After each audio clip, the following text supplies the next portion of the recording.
This audiobook of the original America Burning was produced by the firefighter podcast Combustible. More details on this project can be found online at www.combustiblethepodcast.com. The audio for this recording is consistent with all copyright rights and permissions associated with America Burning and is not affiliated with or endorsed in any way by the federal government or the U.S. Fire Administration. Chapter 6. A National Fire Academy. Fire department managers have difficult tasks thrust upon them. Every second counts in the battle against a fire, and they must make quick but well-informed decisions affecting, at the same time, the outcome of a fire and the safety of the firefighters under their command.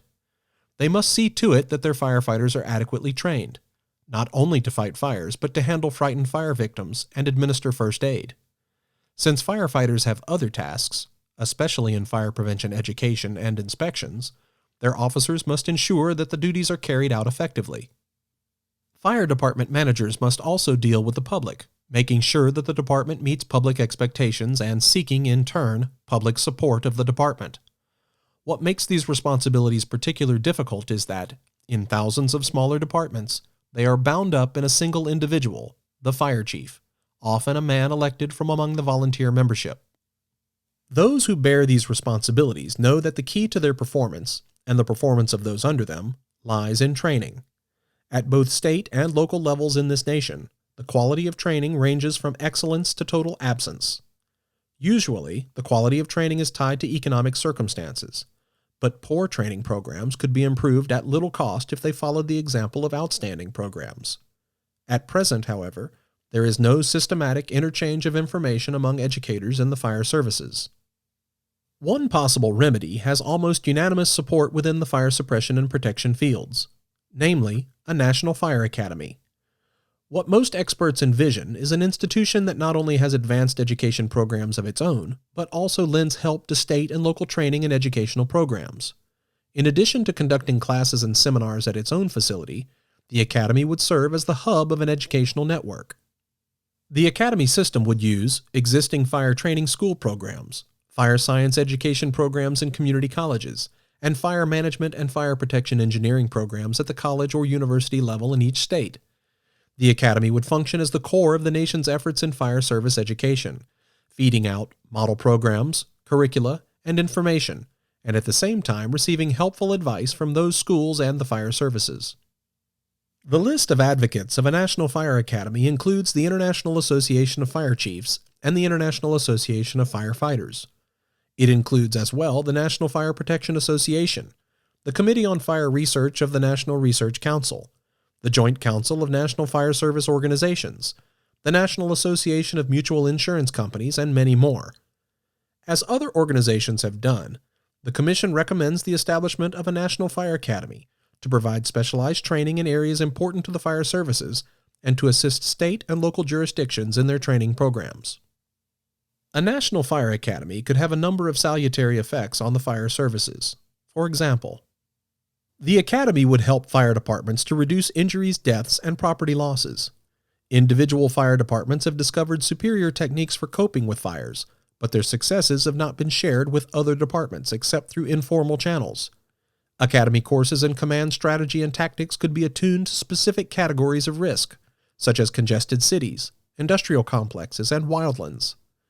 Courses in such fields as arson investigation, code enforcement, and fire safety education would address themselves to major ways of reducing fire losses. The Academy would increase the attractiveness of fire service careers. The training opportunities offered by the Academy would make positions in the fire services intellectually more stimulating. Academy training would equip fire service officers with the technical expertise they need in today's competitive environments.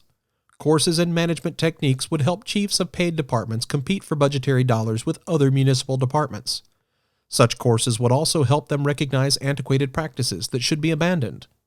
Special engineering courses would help fire service managers to assess the relative advantages of different pieces of equipment on the market. At the same time, the Academy could help fire departments shift priorities toward fire prevention. One major barrier to such a shift has been official doubt about the effectiveness of fire prevention measures. Academy courses could acquaint fire services officers not only with fire prevention practices that work, but also with sound record-keeping methods that prove they work. Officers educated by the Academy probably would be sought far and wide, with the effect that fire departments would be encouraged to abandon parochial hiring practices.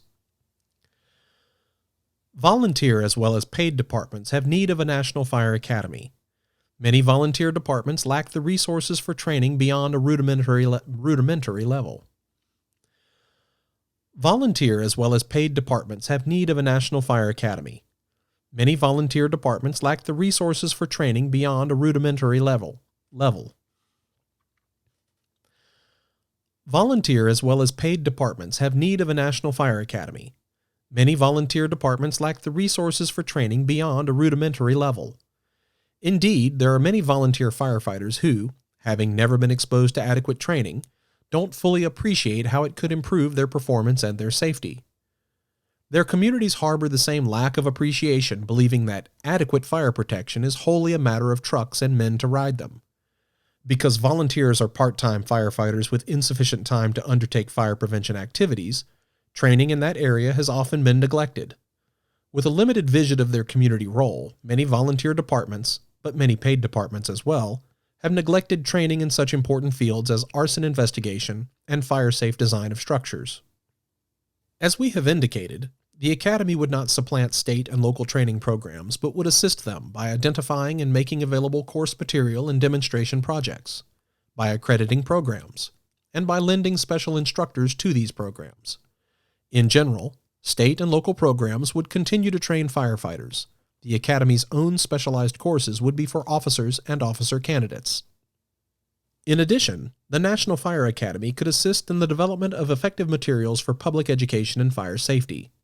Assistance to community fire prevention efforts could include, in addition to information, financial support, and the lending of special personnel. The Academy could also offer architects, engineers, code writers, and code inspectors short courses in the fire aspects of those professions. One problem that cries out for Academy attention is that of arson. As we pointed out in Chapter 1, the National Fire Protection Association estimates that about 7% of the nation's fires are likely the work of arsonists. Many urban fire chiefs believe the local incidence of deliberately set fires is far higher. To mount a concerted attack on arson will require the communication of intelligence and expertise from every region and locality of the nation.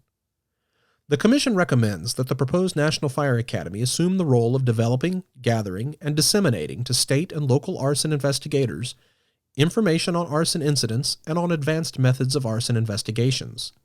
Short courses, newsletters, and bulletins would be appropriate means of communication. Lastly, through newsletters and other media of continuing education, the Academy could bring to the attention of the nation's fire service leadership emerging problems and trends of the fire services, pioneering efforts by individual fire departments, and new developments in fire protection technology.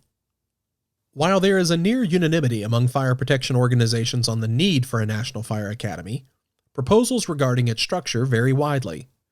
The Commission recommends that the National Fire Academy be organized as a division of the proposed United States Fire Administration, which would assume responsibility for deciding details of the Academy's structure and administration. We see the Academy as a growing organism, the pattern of its growth being determined by a careful and continuing assessment of the fire service's needs. The U.S. Fire Administration would be in the best position to conduct this assessment. One thing is certain: federal support of the National Fire Academy, both in its own programs and those it assists at local levels, is vital. Volunteer firefighters and officers should not be expected to pay for their specialized training, and would probably be unable to take advantage of the Academy's offerings in great numbers if they were required to do so.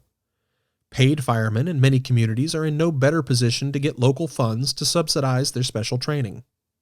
The Commission recommends that the full cost of operating the proposed National Fire Academy and subsidizing the attendance of fire service members be borne by the federal government.